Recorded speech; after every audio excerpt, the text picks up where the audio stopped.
In the name of the Father, the Son, the Holy Spirit. Amen. You don't know me. Hindi mo ako kilala. Masakit po ito pag sinabi sa iyo ng asawa mo. Masakit din po ito pag sinabi sa iyo ng anak mo, Ma, hindi mo ako kilala. O ang kaibigan mo na matagal na kayong magkasama, and then sasabihin sa inyo, you don't know me. I remember a song in the musical Jesus Christ Superstar in 1970. It was written by Andrew Lloyd Webber. The title of the song is I Don't Know How to Love Him. It was sung by many artists in different era. But the song is very enigmatic on how to love God and how to love Jesus. This seems to be the song of Magdalene.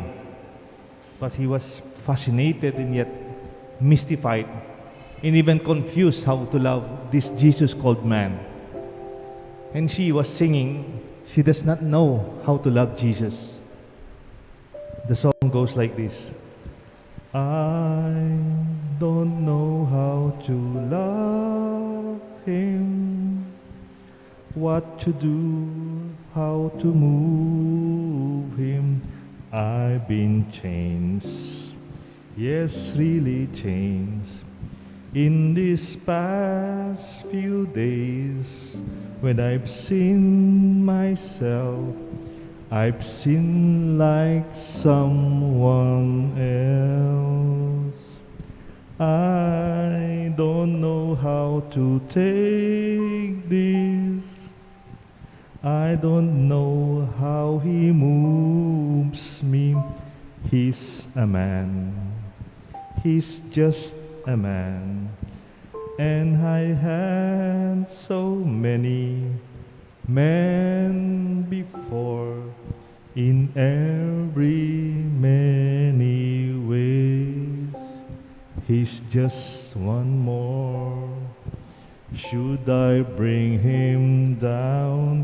Should I scream and shout? Should I speak of love and let my feelings out? I never thought I'd come to this.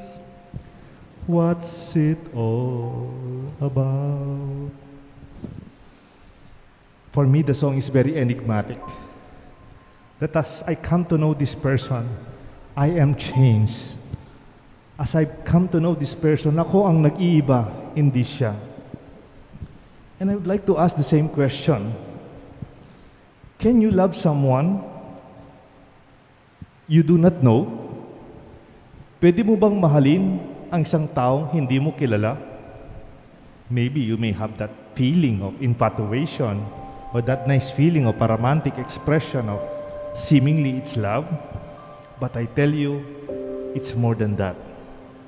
For getting to know one another is deeper than our cerebral knowledge or an information about you.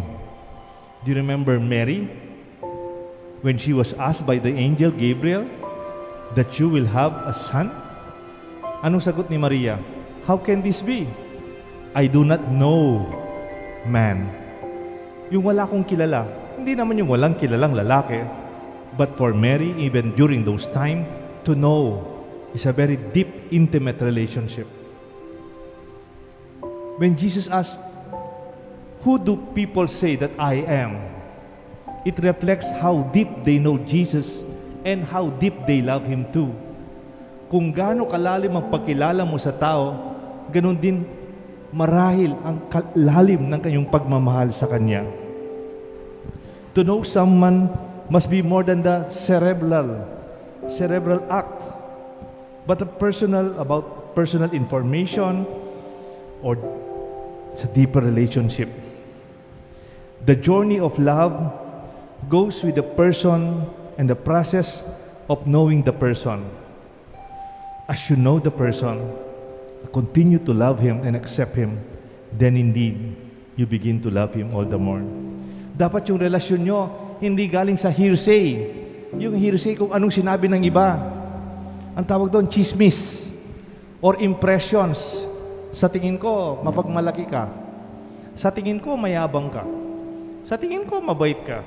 It's more than pre-judgment o yung paunang paghusga.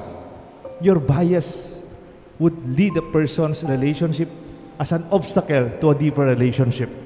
Or even how we look at you, your faith, your race, and even your choices. Or what they say about you.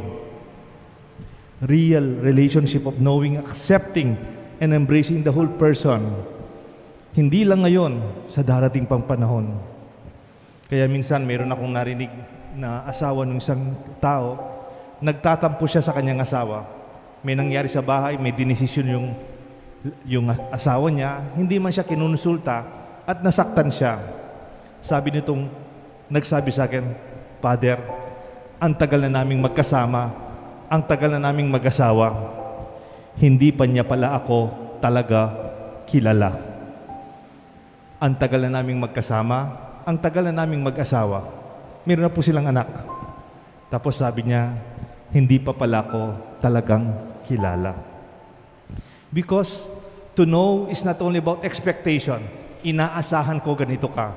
O ganito kasing nanay ko, dapat ganyan ka rin. O ganito yung pamilya namin, dapat sana ganito ka rin. Or an impression on how you should be. Because this is the answer of the disciples. Some people say, you are Elijah. Others say, you are John the Baptist or a prophet. Sabi ng iba, ikaw ba talagang kilala mo ko? Do you judge a person because of what you hear? Ganyan ba ang pagmamahal natin sa bawat isa? Ganyan ba ang pagmamahal natin sa Diyos? Kung ano lang narinig natin o nabasa, it's more than this. Peter and Paul, in their journey of knowing Jesus, is the same process of their loving and loving Jesus. How can Peter and his disciples love and ultimately follow Jesus if they don't know Him? Paano kayang tuloy-tuluyan maging disipulo sina Pedro at ang mga apostoles hanggang sila'y mamatay para kay Kristo kung di nila talaga kilala si Kristo? It's just like a husband and wife fighting, or friends disagreeing, or relationship that failed to know each other better. We know so much details. Kung engineer ka, marami kang alam sa engineering. Kung arkitekto ka, marami kang alam sa architecture. Kung teacher ka, ang dami mong alam na ituro. Siguro kung pari ka, marami kang alam sa theology, even philosophy. Or maybe you are good in your academics, mataas ang grade mo, marami kang alam. You can discuss much information about current events. Marami na tayong access sa information. We even have our own specialization. For many years, we've been studying. Marami tayong alam. Pero the question is, do you know the person? Alam mo? Kilala mo ang mga anak mo? Kilala mo ba ang pamilya mo? Kilala mo ang kasama mo? Maybe we are friends of good times, or maybe we're friends for activities. Sama-sama tayo sa ating mga apostolate, sa mga ginagawa natin, pero hindi lumalalim ang ating relasyon kasi hindi tayo talaga magkakakilala. Did you give time to listen? Or give you the time to be there always? Getting to know you, getting to know that person more and more. I would like to paraphrase the question in the gospel today when Jesus asked Peter and the disciples, "But you, who do you say that I am?" Ikaw, anong pagkakilala mo sa akin? Maganda yung sagot ni Pedro.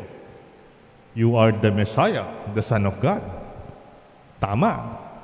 But it's more of an expression of what he heard maybe about Jesus. Or maybe it was given to him by the Father, not by human flesh and blood. But that relationship from Matthew 16 is challenged when Jesus began to embrace his cross, to embrace his death, and to suffer. Pagkakilala ko, ikaw ay tagapagligtas.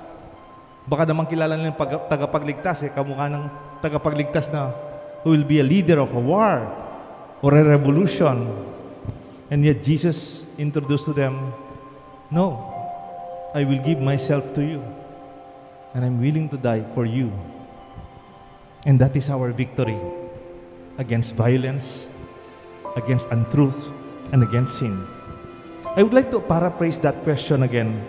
But who do you say that I am? In John 21:15 to 25, Jesus again asked Peter and probably the other disciples the same question, but this time paraphrased in a bit deeper way before Jesus ascended to heaven after his resurrection. Jesus said to Peter, Peter, do you love me? Peter, after knowing who Jesus is truly, in spite of their sin against him, in spite of him negating him, denying him 3 times, again Jesus asked him, Peter, do you love me? As Peter answered, yes, Lord, I love you. This must be an acceptance of Peter knowing Jesus deeper, more than the times earlier that we're just expressing a cliche about Jesus as Son and Savior and Christ. Now I'm believing that leadership is more than knowledge. It's more than skill.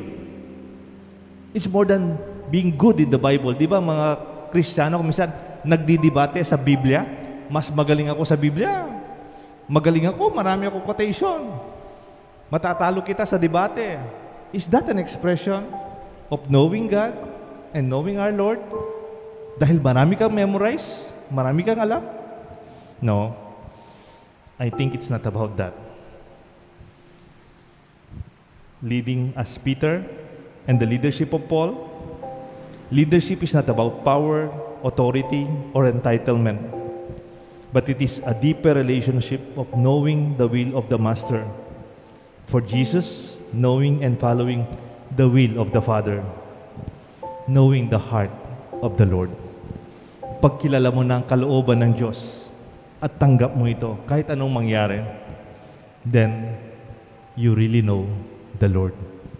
And I'm not saying by this year dapat alam mo na, or after 4 years tapos ka na, kilala mo na, because knowing each other is a continuous process of deepening, a continuous growing of process. Kung minsan nagkakamali tayo, but let that relationship with God and with one another be deepened towards love. Nung seminarista pa po ako, mayroon akong narinig na kwento. Ang title niya, Ang Manikang Asin. The Salt Dal. Yung manikang asin, nakatingin sa dagat. Gusto niyang makilala ang dagat. Sabi ng dagat, gusto mo ba akong makilala? Sabi ng dagat, sa asin, manikang asin. Sabi ng manikang asin, kilala kita. Ang ganda-ganda ng kulay mo. A blue ocean. A beautiful blue ocean. Gusto mo ba akong makilala? Lumapit ka para mas lalo mo akong makilala. Lumapit ng konti yung manikang asin. At sabi ng manikang asin, kilala na kita. Ang ganda palang pakiramdam pag malapit ka sa'yo. The breeze, the cool air. I know you. That's good. Kaya lumapit ka pa. Come to know more about me. And then sabi ng manikang, oh, kilala na kita. You sound very well. The waves. Nakakaantok, nakaka-relax ang sound ng dagat. Kilala na kita. Tapos sabi ng dagat, come closer. Immerse yourself in me. Come. At saka yung